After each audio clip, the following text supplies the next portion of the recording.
Ubu ngubu uwavuga ko Nigeria ari cyo gihugu cya mbere gifite abahanzi bakomeye muri Afurika ntabwo yababeshye. Nigeria abahanzi baho bakomeje kugenda bakora imiziki inyuranye iri gutitiza Afurika n'isi muri rusange.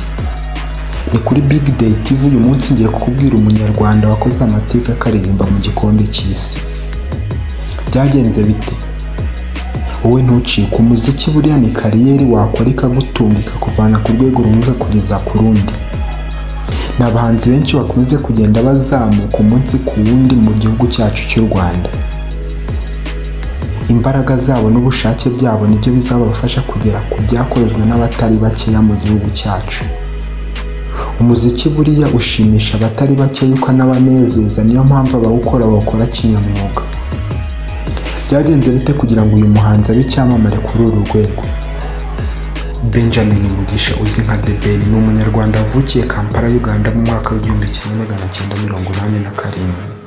The Ben yavutse ku itariki 9 z'ukwa mbere muri uwo mwaka w'1987. The Ben avuka mu muryango w'abana batandatu akaba ari uwa kabiri, ni ukuvuga habanza umukuru hagakurikiraho The Ben. Mama wa The Ben yitwa Esther Mbabazi, papa akitwa Mbonimpa Jean. Byagenze bite kugira ngo The Ben yubake kariyeri ye abe icyamamare kugeza na n'uyu munsi? Ubundi mu mwaka wa 2007 ubwo umuziki nyarwanda wari kuba Madeline, The Ben yatangiye gukora indirimbo, ariko yatangiye kuba icyamamare cyane muri 2008 ubwo yatwaraga Best Singer of the Year ya Salax Award.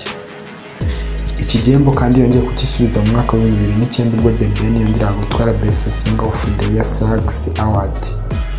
The Ben kandi yakomeje kugenda akora byinshi bitandukanye, bityo mu mwaka wa 2010 haba invitation yo kuririmba mu gikombe cy'isi. Ni igikombe cy'isi cyabereye muri Afurika y'Epfo ubwo The Ben yahabwaga invitation yo kuzaririmbamo mu mujyi wa Johannesburg.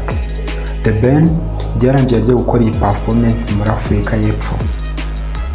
The Ben yakomeje kugenda akora imiziki inyuranye, dore ko mu mwaka wa 2011 yongeye gutwara Salax Award, Best Afro R&B Singer of the Year.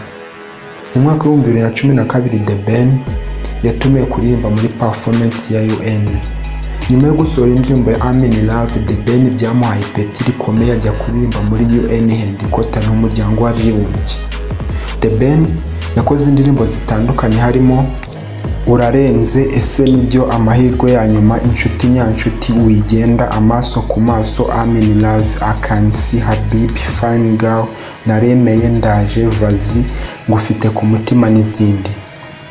The Ben kandi yakoze amakorabo anyuranye harimo Binkorera yakoranye na Shiba Karungi, No You No Live yakoranye na B2C bo muri Uganda, Ngufite ku mutima na Zizo Al Pacino, This Is Love yakoranye na Rema na Kamula, Why yakoranye na Diamond Platnumz na n'ubu indirimbo ikaba iri guhitinga muri Afurika muri rusange.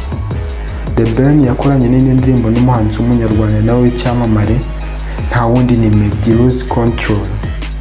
The Ben yakomeje kugenda akora byinshi bitandukanye byakomeje kugenda bizamura izina zijya muri Afurika muri rusange, dore ko The Ben nakubwiye ko yatwaye Salax Award 2008 na 2009 ndetse na Salax Award ya 2011. Ni ibihembo bitangwa bya Best Afro R&B Singer of the Year. The Ben ni umuhanzi w'icyamamare kuri ubu ngubu ugiye kuzaririmba izindi ndirimbo zitandukanye zikunze kuba atari mu gihugu cyacu cy'u Rwanda. Mu mwaka wa The Ben kandi ari mu rukundo, yaje kwifatanya n'abanyarwanda mu gitaramo cyo gutangira umwaka. The Ben afatanyije na Bruce Melody na nyakwigendera Yvan Buravan bataramiye abanyarwanda. The Ben kandi hari igitaramo yari yatwaye imbere yaho gatoya mbere y'uko aza mu Rwanda muri Leta Zunze Ubumwe za Amerika, bamuha amafaranga arenga miliyoni 10 z'amanyarwanda. Uyu muhanzi yakoze byinshi bitandukanye, dore ko akunzwe n'abanyarwanda batari bakeya. Ubu ngubu The Ben yarangije kwambika umukunzi w'impeta, nta wundi ni Pamela, bagiye kwibanira ubuziraherezo. Ni kuri Big Day TV, ni amateka y'abahanzi ukwiye kumenya hano mu Rwanda n'ibyamamare bitandukanye. Tuzatugenda tuyakugezaho gake gake umenye byinshi biri kuvugwa muri showbiz nyarwanda.